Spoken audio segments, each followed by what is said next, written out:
నమస్కారం, welcome to our channel. నేను మీ పద్మావతి. ఈరోజు మనతో పాటు మన స్టూడియోలో డాక్టర్ ముల్లపూడి సత్యనారాయణ గారు ఉన్నారు, బ్రహ్మశ్రీ జ్యోతిష్యులు. ఈరోజు ఆయనతో మాట్లాడి మనకి తెలియని మరిన్ని విషయాలు తెలుసుకునే ప్రయత్నం చేద్దాం. నమస్కారం గురువు గారు. పద్మావతి.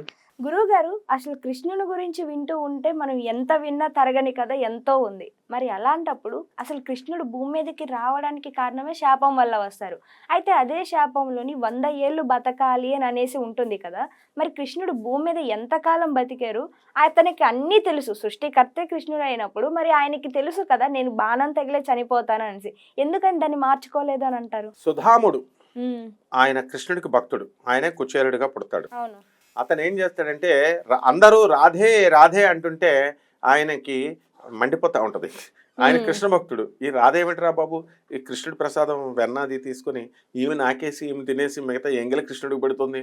ప్రతి ఒక్కరు గోలోకంలో శ్రీకృష్ణుడు నివసించే ప్రాంతాన్ని గోలోకం అంటాం, సీతాదేవి రాముడు నివసించేదాన్ని సాకేతం అంటాం. అయితే ఈ రాధాదేవుడి ఇంపార్టెన్స్ ఏమిటి అని చెప్పేసి అనుకుంటాడు. రాధ అంటే అర్థం ఏమిటంటే ప్రతి లోకంలో కూడా మనకి నీళ్లు పైనుంచి కిందకి ప్రవేశిస్తుంది. ఎనర్జీ ఎప్పుడు కూడా హైయర్ లెవెల్ ఎనర్జీ లోయర్ లెవెల్కి వస్తుంది. సైన్స్ లో అదే చెప్పాం. అలాగే వాటర్ కూడా హైయర్ పాయింట్ నుంచి లోయర్ పాయింట్కి వస్తుంది. ధార అది. అదే రాధను తిరిగేస్తే ధార భూలోకంలో అలా వస్తుంది. రాధ గోలోకంలో కింద నుంచి పైకి వెళ్తుంది. అంటే అక్కడ ఉన్నటువంటి కింద నుంచి స్థాయి పైకి నీళ్ళు వెళ్తాయి. అంటే లోయర్ లెవెల్ నుంచి హైయర్ లెవెల్కి మార్చి గొప్ప అంత జ్ఞానాన్ని అంత శక్తిని కింద స్థాయిలో ఉన్నటువంటి మానవుడిని అంత లెవెల్కి ఉద్ధరింపజేస్తుంది రాధాదేవి. అందుకని కింద స్థాయి నుంచి హైయర్ లెవెల్కి ఎనర్జీ కూడా అంతే. మామూలుగా ఉన్నవాళ్ళు స్కూల్లో వెళ్ళినప్పుడు మనం ఇలా వెళ్తాం. ఇప్పుడు ఎక్కడైనా కొత్తగా ఉద్యోగంలో చేరినప్పుడు పిల్లిలాగా వెళ్తాం. ఆ తర్వాత కొన్ని రోజులు వెళ్తా ఐఎమ్ ద బాస్, నేను లేకపోతే ఈ సంస్థ లేదు అంటాం. నారాయణ కాలేజే లేదు నేను లేకపోతే అని మేము బిల్డప్లు ఇచ్చేవాళ్ళం. అలా కింద నుంచి పైకి వెళ్తే హైయర్ ఎనర్జీ పులులు అయిపోతాం మనం. పులుల కింద మారుస్తుంది రాధమ్మ. అయితే బ్రహ్మదేవుడు ఏం చేస్తాడంటే ఈ సుధాముడిని పిలిచి ఒక లెటర్ ఇస్తాడు, ట్రాన్స్ఫర్ ఆర్డర్. ఏమని? కృష్ణుడిని కిందకి అవతరించాల్సినటువంటి సమయం ఆసన్నమైంది కృష్ణ, ఇక నువ్వు భూలోకంకి వెళ్ళు అని. ఆ లెటర్ ఇవ్వడానికి సుధాముడిని సెలెక్ట్ చేసి పంపితే నారదుడిని తీసుకుని వెళ్ళమంటాడు.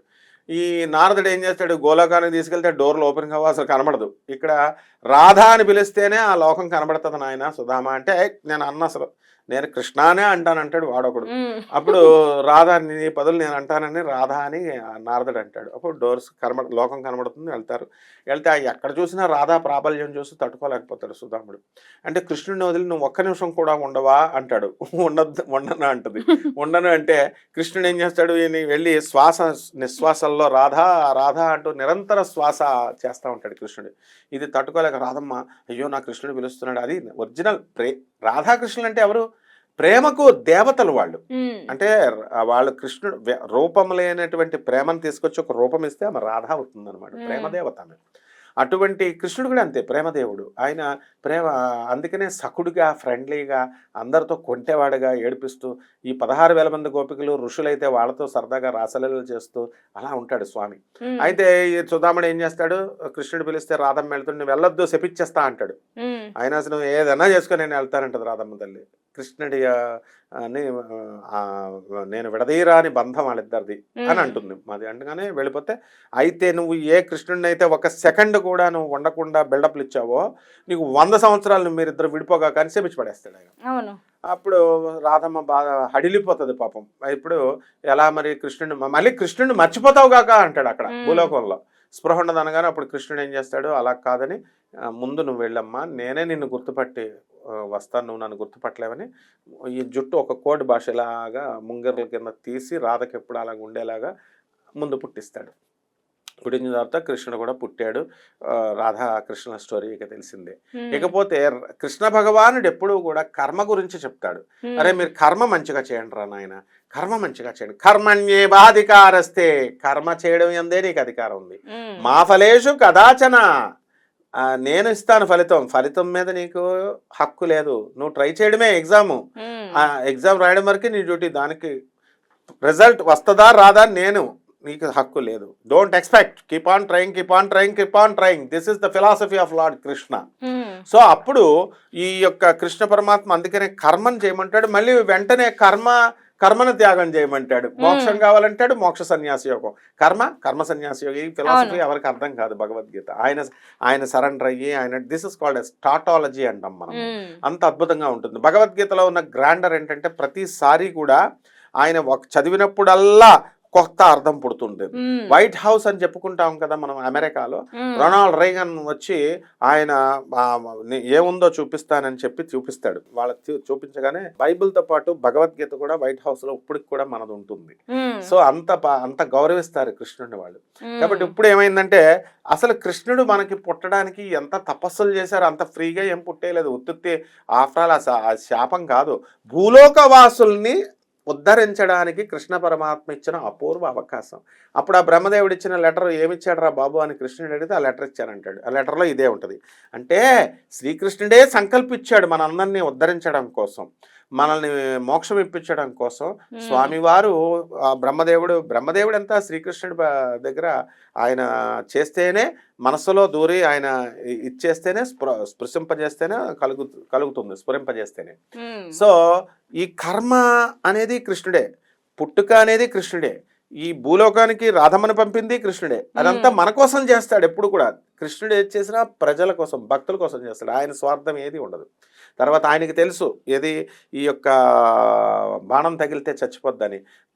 న్యూటన్స్ థర్డ్ లా ప్రకారము ప్రతి చర్యకి, to every action there is an equal and opposite reaction. అంటే ఒక ఆపోజిట్ ప్రతికూలమైనటువంటి గోడ బంతికేసి కొడితే రివర్స్ వస్తుంది. ప్రతి చర్య ఉంటుంది, చర్యకి ప్రతి చర్య ఉంటుంది. వాలిని చెట్టుచాటు నుంచి రామావతారంలో చంపాడు కాబట్టి అతనికి ఛాన్స్ ఇచ్చాడు. ఇవ్వకపోయినా వాలి ఏమీ అడగలేడు. అంత కరుణామయుడు అనమాట కృష్ణుడు, రాముడు, భగవంతుడు అంటే అది. అప్పుడు ఆయన ఏం చేస్తాడు, నేను చచ్చిపోయానని ఏడుస్తున్నావు కదా, అన్యాయం చేశానని, నెక్స్ట్ జన్మలో నువ్వు నన్ను చంపేస్తావు. ప్రతి చర్యకి ఇట్స్ లా ఆఫ్ యూనివర్స్ అనమాట. ఈ యూనివర్స్ లా అంటే ఇది ఇప్పుడు పెట్టింది. సో ఆయనకు తెలుసు కర్మకి బద్ధులై ఉండాలన్నాడు. కర్మకి దేవుడు, ఆయన ట్రాఫిక్ కానిస్టేబుల్స్ కమిషనర్ ఇప్పుడు ముగ్గురు వెళ్ళకూడదు అన్నాడు అనుకో, ముగ్గురు వెళ్ళినా పట్టుకుంటారు కదా, కమిషనర్ వెళ్ళినా కూడా పట్టుకుంటారు. అలాంటి కానిస్టేబుల్స్, మంచి కానిస్టేబుల్స్ ఉన్నారు. అలా ఒప్పుకునే మంచి కమిషనర్స్ కూడా మన దేశంలో ఉన్నారు. అంత మంచి కమిషనరే శ్రీకృష్ణ పరమాత్మ. ఆయన ఏం చేశాడు, కర్మ నేను రూల్ పెట్టాను, మనకి కాన్స్టిట్యూషన్ రాశాను, దేవుడు అనేటటువంటి లోకంలో లా ఆఫ్ యూనివర్స్ కాన్స్టిట్యూషన్ రాసుకున్నాం, దానికి బద్ధులై ఉండాలి, కర్మకు నేను కూడా బద్ధుడిని అన్నాడు అని చెప్పడం కోసం, ఆ కర్మని గౌరవించడం కోసం స్వామివారు ఆ వాలియే ఒక జర అనేటటువంటి ఒక బోయవాడుగా పుట్టి ఆ బాణం కృష్ణ పరమాత్మ యొక్క బొటనవేలుకి వేయించుకొని చనిపోయినట్టుగా యాక్టింగ్ చేస్తాడు. యాక్చువల్గా శ్రీకృష్ణ పరమాత్మ చనిపోడు, అంతర్ధానం అవుతాడు. అంటే కోడెడ్ లాంగ్వేజ్ లో ఉంటుంది ఎప్పుడు కూడా, మహర్షులు రాసింది. దట్ షుడ్ బి డీకోడెడ్ అనమాట. ఆయన 100 సంవత్సరాలు పూర్ణాయుర్ధాయంతో బతికాడు ఆయన కృష్ణ పరమాత్మ. తర్వాత అంతర్ధానం అయిపోతాడు. దత్తాత్రేయ స్వాములు వారు ఒకళ్ళు, ఆదిశంకరులు ఒకళ్ళు, వీళ్ళంతా కూడా అంతర్ధానం అవుతారు, అంటే పరమ పురుషులు. సో ఇక్కడ జరిగింది ఏంటంటే, ఇక్కడ ఆయన యొక్క సంకల్పం వల్లే రాధాదేవి ఈయన విడిపోవడం, మళ్ళీ కలవడం, గోలోకంలో కలవడం, వెళ్ళడం. అయితే ఇక్కడ కావాల్సింది ఏంటంటే స్వామివారి సంకల్పం ప్రకారం మనం అంత అదృష్టవంతులం అంటే, స్వామివారు 100 సంవత్సరాలు తప్ప 1000 సంవత్సరాలు తపస్సు చేస్తేనే స్వామివారికి ఆ కరుణ మన మీద కలిగింది. మనం చేయకపోవచ్చు తపస్సు, ఋషులు మంచివాళ్ళు చేస్తే భూలోకాన్ని తరింపజేయడానికి వచ్చాడు ఆయన, తరింపజేశాడు. మళ్ళీ వెళ్ళిపోయేటప్పుడు మనమేమో మానవులం, మందమతులం కదా, వీళ్ళు ఏం చేస్తారంటే మొత్తం శ్రీకృష్ణుడు వచ్చినప్పుడు మనకేమో ఆనందం లేదు, అంటే దాని విలువ లేదు, విలువ తెలియదు.